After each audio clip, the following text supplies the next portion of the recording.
Hello दोस्तों, मैं Nishit Kumar Patel, advisor of Care Immigration and Visa services.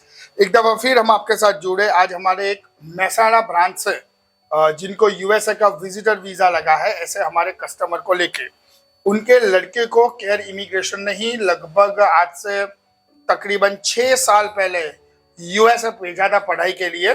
पढ़ाई खत्म होने के बाद उसका वहां पर एक्सटेंशन हुआ और वो अपनी वाइफ के साथ वहां पर है। और कोरोना टाइम से, कोरोना के बाद से मुकेश भाई और उनकी पत्नी ट्राई कर रहे थे यूएस वीजा का।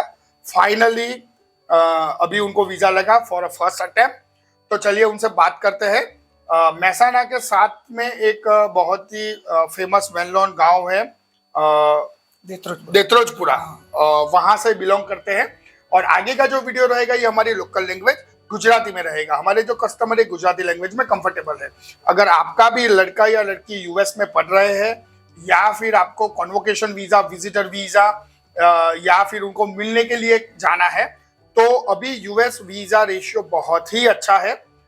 जस्ट रिसेंटली हमारा इन क्लाइंट को वीजा लगा है। चलिए उनसे बात करते हैं, लेकिन हमारी लोकल लैंग्वेज गुजराती के अंदर। મુકેશભાઈ કેમ છો? મજામાં સર। તમારો થોડો પરિચય આપો। તમે કામકાજમાં શું કરો છો, કેટલા ફેમિલી મેમ્બર છે અને ક્યાં રહો છો? હું મહેસાણાથી લગભગ 8 કિલોમીટર ગામ દેત્રોજપુરા છે મારું। 2018માં મેં કેર ઇમિગ્રેશનમાંથી મારા સનની ફાઇલ મૂકેલી સ્ટડી માટે।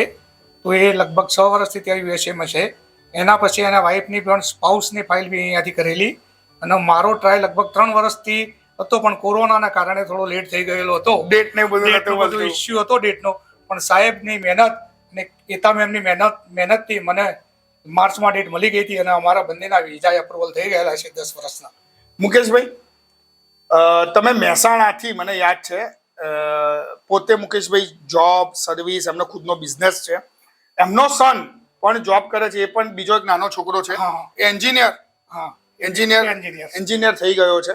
એટલે તમે સમજતા હશો કે મુકેશભાઈ બિઝી તો હોય જ છે, હતા છે 100%। અને એની અંદર પણ એ તૈયારીમાં ઇન્ટરવ્યુનું પ્રિપેરેશન કરવા અહીંયા આવતા હતા મુકેશભાઈ, યાદ છે? હા, ઇન્ટરવ્યુનું પ્રિપેરેશન કરવા માટે હું મહેસાણાથી અમદાવાદ આવતો અને સાંજે અમે 7 ના 8 વાગ્યા સુધી પ્રિપેરેશન કરાવેલું છે કે ભાઈ આ સવાલનો જવાબ આ। અને એ પણ એમને કહેવામાં આવ્યું હતું કે આ કાગળ માંગી શકે છે અને એ જ કાગળ ત્યાં માંગેલા 100%। ઘણા બધા એવું કહેતા હોય છે કે ભાઈ ના, યુએસ ગવર્મેન્ટ કે યુએસ કોન્સ્યુલેટ કોઈ ડોક્યુમેન્ટ નથી માંગતી, નથી જોતી, તમારે કઈ લઈ જવાની જરૂર નથી। એવું નથી હોતું। એમની જે ઈચ્છા હોય તો લગભગ માંગે જ છે, પણ સર જેટલા ડોક્યુમેન્ટ કે એટલા તૈયાર કરવા જરૂરી છે। અને જવાબ બી સરના કહેવા પ્રમાણે જ આપવાનો, એમાં બિલકુલ પ્લસ માઇનસ નહીં કરવાનો। આ મુકેશભાઈનો ખુદનો અનુભવ।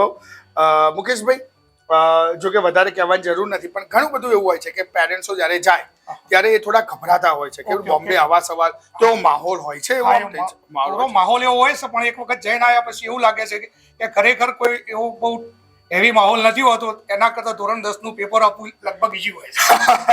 એટલે ધોરણ 10 ના પેપર આપવું ભારે હોય, એનાથી ઈઝી છે, હે ને? જો 100% તમે પ્રોપર મહેનત અને બધું પરફેક્ટ કર્યું હોય તો। હા, તમારી મહેનત જોઈએ, પ્રિપરેશન માટેની તૈયારી, સાહેબ જોડે કોમ્યુનિટી રાખવી જરૂરી છે। લગભગ દર વીકે મહેસાણાથી અમદાવાદ આવતો હતો સ્પેશિયલ ગાડી લઈને। અને તૈયારી રાતે મોડા સુધી અમે બેસીને કરતા હતા, અમને યાદ છે। કારણ કે તમારે જે રજૂઆત કરવાની છે, તમારી જે સાચી વસ્તુ છે એ જ કરવાની છે। એવું નથી કે તમારે કઈ ખોટું બોલવાનું છે, પરંતુ જો સાચું વસ્તુ તમે પદ્ધતિસર નહીં બોલો તો પણ એ કાઉન્ટમાં નથી આવતું। તો એક આ વસ્તુને ધ્યાનમાં રાખવાની। તમે બેન ત્યાં ગયા હતા જોડે, તો તમને કોઈ ક્વેશ્ચન આન્સર પૂછ્યા હતા ત્યાં? બધું આમને જ પૂછતા હતા? હવે તમારો સન છે નિકુંજ અને વહુ, એને મળવા જશો? જોયું, નિકુંજને મેસેજ આપી દીધા હશે તમારા? ખુશ છે ત્યાં?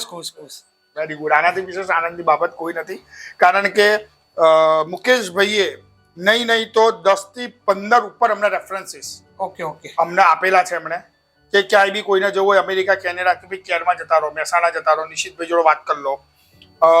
અને જ્યારે કોઈ ક્લાયન્ટ તમને ઓલમોસ્ટ 6-7 વર્ષથી ઓળખે, મુકેશભાઈ નાનો ટાઈમ નથી આ, કોઈને સમજ 100 વર્ષથી મારા પરિચયમાં છીએ। અને એના પછી મેં ઘણા બધા કસ્ટમર ક્લાયન્ટ એમના ત્યાં મોકલેલા છે, યુએસએ ના છે, કેનેડાને છે, પણ આજ સુધી કોઈનું રિજેક્શન નથી થયું અહીંયાથી। એ પ્લસ પોઈન્ટ છે મોટામાં મોટો કેરનો। અને મુકેશભાઈ અમારા સોશિयल મીડિયાના બી બહુ મોટા ફેન છે. ઘણી વાર સોશિયલ મીડિયામાં તમે એમની કોમેન્ટ જોયેલી અથવા વાંચેલી હશે, સર યુએસની ડેટ ક્યારે મળશે, સર અમારા ઘરે એ મુકેશભાઈ આપો તે. ઓકે બરાબર. તો એવા અમારા એક ફેમિલી મેમ્બર જેવા છે અત્યારે મુકેશભાઈ. તો અમને બહુ જ આનંદ થાય છે કે એમના સનને મળવા માટે જશે ને એમને 10 વર્ષના વિઝા યુએસએ પ્રાપ્ત કરાયા. છેલ્લો ક્વેશ્ચન મુકેશભાઈ, તમે આજે ટીચર હોય અને અમે સ્ટુડન્ટ હોઈએ, ઓકે. તો તમારે અમને સ્ટાર કે પોઈન્ટ્સ આપવાના 10 માંથી કેટલા આપશો? આમ તો 10 માંથી 10 જ આપું છું, પણ એના કરતા જો વધારે હોય તો પછી વધારે બી આપી દઉં છું. આ વિડીયો જોયેલા લાગે તમે. અમારી બહુ આનંદ થયો. ચલો મુકેશભાઈને એમની ફાઇનલી વિઝા કોપી આપીએ. મુકેશભાઈ કોંગ્રેચ્યુલેશન્સ. Thank you. અને એમની વાઈફ મુકેશભાઈના સુરેખાબેન, એમને એમની विजा कॉपी આપીए. सुरेखाबेन कॉन्ग्रेचुलेशंस. इसी तरह और स्टूडेंट्स, पेरेंट्स और क्लाइंट की जर्नी हम आपके साथ शेयर करते रहेंगे. अगर इस चैनल को सब्सक्राइब नहीं किया है तुरंत कीजिए, लाइक और फॉरवर्ड करना भूलिएगा मत दोस्तों.